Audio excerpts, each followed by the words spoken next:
Hello, my name is Aude Coupel-Ledru and I'm a research fellow at the University of Bristol in the UK. In the frame of my Marie Curie individual fellowship in Bristol, we conducted the STOCOdrought project, of which I'm going to give you an overview. In this project, we aimed at studying the long-term responses to combinations of atmospheric CO2 and drought from the stomata to the whole plant water use. And this was made possible thanks to an EPPN2020 transnational access funding. It allowed us to use the PhenoPsis high-throughput phenotyping platform hosted in France at INRAE at the Montpellier plant phenotyping platform. The main topic of our research is water use efficiency, which is defined as the ratio of biomass or carbon gain to water loss.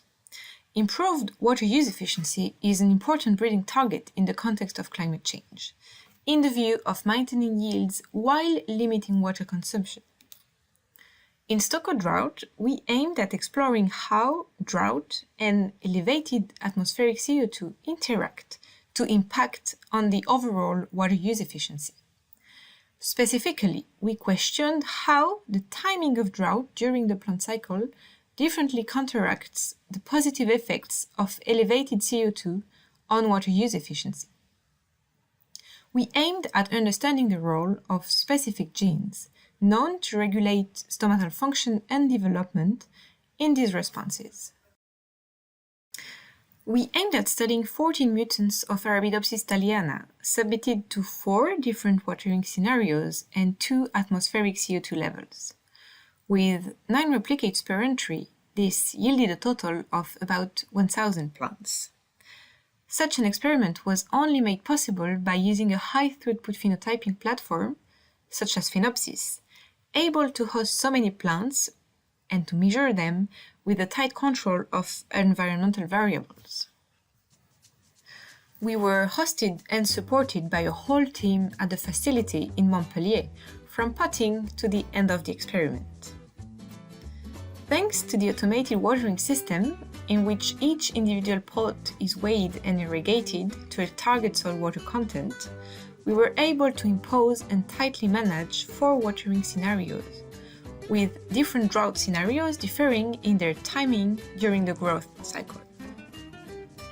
In parallel, during the whole duration of the experiment, 2 distinct atmospheric CO2 levels were constantly regulated in the platform, so that plants were growing either under ambient CO2, which is about 400 ppm, or under elevated CO2, about 800 ppm. Another main feature of PhenoPsis is that daily imaging of each plant was carried out with an RGB camera. This allowed us to estimate growth in a non-destructive way all along the experiment. In parallel, transpiration and its dynamics during the day and the night was individually measured by gravimetry, and we took care of bagging each pot to stop evaporation from the soil and increase the accuracy of the transpiration measurements.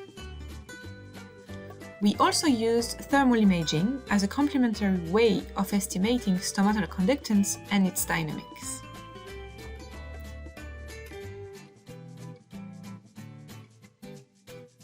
When stage first flower open was reached, the experiment and the dynamic measurements were stopped, and we then proceeded to a battery of morpho-physiological measurements.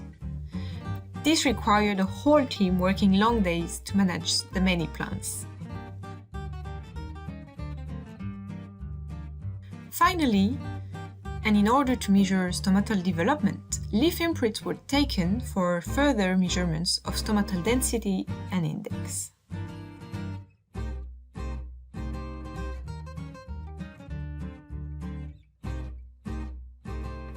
The imprints were observed by microscopy to obtain images of the epidermis,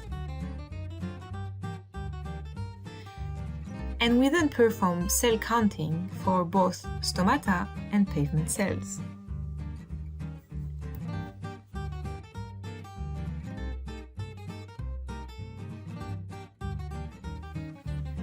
The experiment was successful and generated high-quality data that provide an ideal basis for upcoming analyses.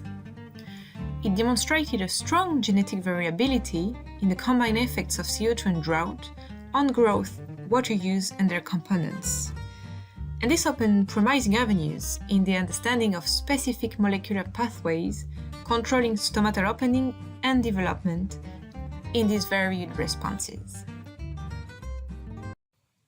The experiment was also sometimes hard, exhausting, but all along it was a lot of fun.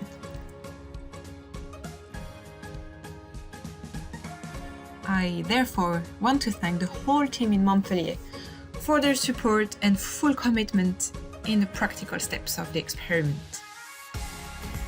Thank you for watching, and thanks to the EPPN2020 and all team members in Bristol and Montpellier involved in this project.